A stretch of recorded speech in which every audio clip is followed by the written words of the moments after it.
नमस्कार, आप देख रहे हैं आरडी न्यूज़। मैं हूं योगेश चक्रवर्ती। अब तक अपने देश में मुसलमानों का मॉब लिंचिंग की घटनाएं सामने आती रही है, लेकिन अब पिछड़ों और दलितों का भी मॉब लिंचिंग होने लगा है। इस देश में ब्राह्मणवाद किस कदर हावी है, इसका बानगी आप सभी ने देखा है कि किस तरह एक यादव समुदाय के व्यक्ति को, शख्स को ब्राह्मणों ने मूत्र पिलाया, उनके बाल मुड़ दिए। हमारा देश किस ओर जा रहा है, ये सभी के लिए सोचने की बात है। और अगर नहीं सोचे तो आने वाले दिनों में इसके नतीजे कितने गंभीर होंगे, यह सोचकर ही रोम रोम कांप उठता है। ये घटना ये नहीं दर्शाता कि हमारा देश एक बार फिर 100 साल पीछे जा रहा है, जब ब्राह्मणवाद हावी था। ब्राह्मण बहु बेटियों की इज्जत पर हाथ डालने पर संकोच नहीं करते थे। आज फिर एक बार वही स्थिति देखने को मिल रही है। हमारे साथ सीनियर जर्नलिस्ट संतोष कुमार जी हैं। आइए इनसे समझते हैं। सर, कैसे देखते हैं आप इस घटना को? देखिए, ये घटना आज सामने आया है तो लोग सोशल मीडिया पर हावी हैं, लोग बोल रहे हैं ये कोई नई घटना नहीं है। आज से चले जाइए, ज़्यादा नहीं, मतलब 30-40 साल पहले, आपका भी अपना बचपन में चले जाइए आप, तो जातिवाद किस कदर हावी था, धर्मवाद, अगड़ों पिछड़ों की राजनीति होती थी। और ये स्थिति थी कि कुआं से पानी नहीं पीने दिया जाता था, मतलब मंदिर में घुसने नहीं दिया जाता था, बारात नहीं निकलने दी जाती थी, और आपको घोड़ी नहीं चढ़ने दिया जाता था। और दरवाज़ा से जो ब्राह्मण हैं, चाहे सवर्ण समाज के लोग हैं, उनके दरवाजे के बगल से गुजरता था तो उसको पीटा जाता था कि परछाई पर जाने से अछूत हो जाता था। मतलब छुआछूत, भेदभाव इस कदर हावी था। मतलब ये तो आज़ादी के पहले गुलामी की जंजीरों में जो देश जकड़ा हुआ था, उस समय की बात थी। आज़ादी के बाद भी ये हालत थी देश की, बहुत बद से बदतर थी। हम लोगों ने बचपन में झेला है, सबने झेला है। मतलब जो आज बोलते हैं कि भाई धर्म की बात जो करते हैं, धर्म की आड़ में नंगा नाच होता है, मतलब सदियों से होते आया है। वेद कहिए, पुराण कहिए, रामायण कहिए, महाभारत कहिए, और जो भी है धर्म की आड़ में नंगा नाच हुआ है। शुरू से लेकर दलित, पिछड़ों, शोषितों का शोषण किया गया है, उनकी हत्या तक की कर दी गई है। संतोष जी, मेरा आपसे सीधा सवाल है कि जिस तरह से ब्राह्मणों ने एक यादव समुदाय के शख्स के साथ इस वारदात को, इस घटना को अंजाम दिया। आम तौर पे यादव कौम एक लड़ाकू कौम कहा जाता है और बदले की भावना रखने वाला कौम कहा जाता है, दबने वाला नहीं होता है। उस शख्स के साथ इस तरह की घटना को अंजाम देना, ये क्या दर्शाता है कि लोगों में, खास करके जो अगड़ी जातियां हैं, उनमें किसी का खौफ नहीं? नहीं, आप इसे एक यादव समाज से क्यों ले रहे हैं, यादव सिख को लेकर क्यों ले रहे हैं? आप आज भी देखिए ना भाई, गांव घर में दलित की क्या स्थिति है, पिछड़ों की क्या स्थिति है। आज भी पत्तल से उठाकर खाना खाते हैं। आज भी दलित और पिछड़ों को गांव में, मतलब भोज होता है तो भोज में साथ खाने नहीं दिया जाता है, उसका अलग पंगत बन लगाया जाता है, अलग उसको खाना का दे दिया जाता है शादी विवाह में। आज भी अछूत की नज़र से देख रहे हैं लोग।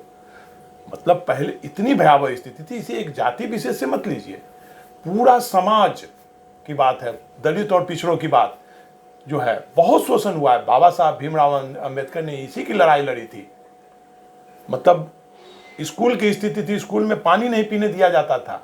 आज जो सिर मुंडाया गया है, एक जाति विशेष के, यादव समाज का जो सिर मुंडाया गया है, मूत्र से बाल धोया गया है, और तो ये मामला आज उजागर हुआ है। हर गांव में ये स्थिति है, सामने नहीं आता है मामला। स्थिति बहुत ही भयावह हो चुकी है। मतलब आप देख लीजिए, बिहार की स्थिति ले लीजिए, चाहे यूपी की नहीं स्थिति ले संतोष लीजिए। जी, आप कह रहे हैं कि हर गांव की स्थिति है, स्थिति भयावह है, पहले से है, लेकिन या इतनी विभत्स घटना अभी तक मॉब लिंचिंग के बारे में हम सुनते रहे हैं कि मुस्लिम समुदाय के युवाओं को, लोगों का मॉब लिंचिंग होता रहा है।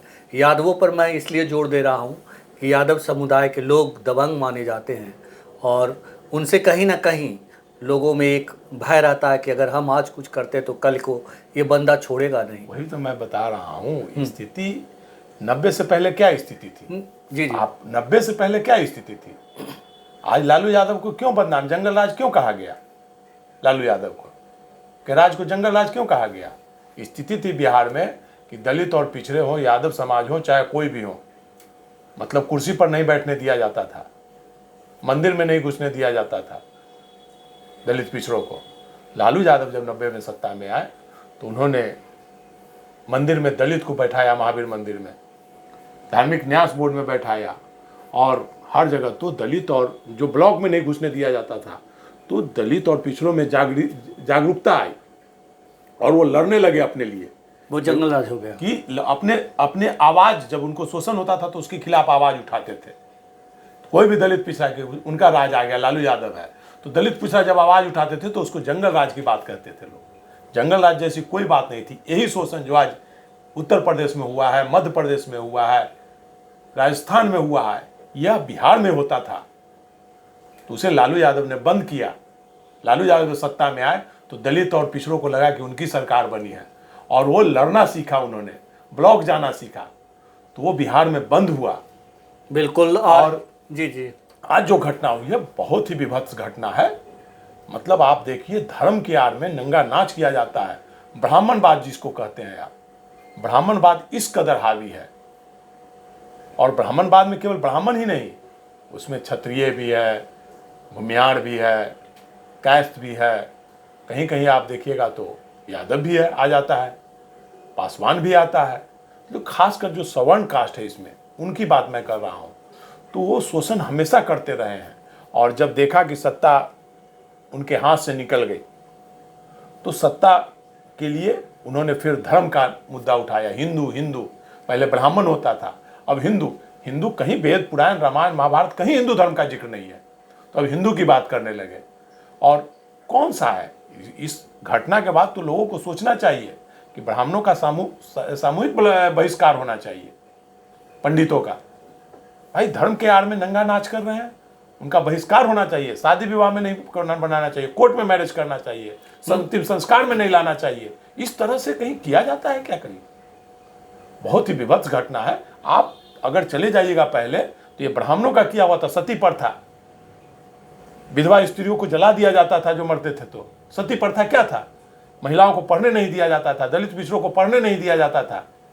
जब शिक्षा आई तो फिर धर्म की बात आई, और फिर अब धर्म के आड़ में जैसे ही धर्म आगे आया है, फिर वही घटना दोहराई जाने लगी है जो आज़ादी से आज से 50 साल पहले जो होती थी घटना। तो ये जो लोग, फिर से संतोष जी, ये लोग जो दलित पिछड़े, अति पिछड़े लोग योगी योगी मोदी मोदी कर रहे थे, उनके लिए एक मतलब नज़ीर है कि आप करेंगे तो आपके साथ क्या होगा।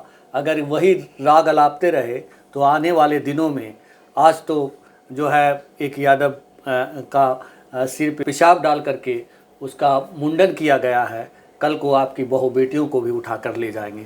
जैसे पहले मंदिरों तक में ले जाते थे ब्राह्मण लोग दलित पिछड़ों की बेटियों को। अरे भाई, देवदासी प्रथा क्या था? देवदासी के नाम पर महिलाओं का शोषण होता था। और ये मैंने बताया ना, जहां शिक्षा खत्म होगा, आज देखिए ना, शिक्षा को समाप्त किया जा रहा है, एजुकेशन पर कहीं ध्यान दिया जा रहा है क्या? आज बता दीजिए बिहार में या देश में कोई एक स्कूल का नाम बता दीजिए जहां कोई भी सरकारी चपरासी भी अपने बच्चों को एडमिशन कराए। स्टेट गवर्नमेंट का एक स्कूल बता दीजिए। स्वास्थ्य की क्या हालत हो गई है? तो शिक्षा से ध्यान हटा करके धर्म, बस पूजा पाठ, भगवान। अरे भगवान कहाँ है? भगवान, शिक्षा ही भगवान है।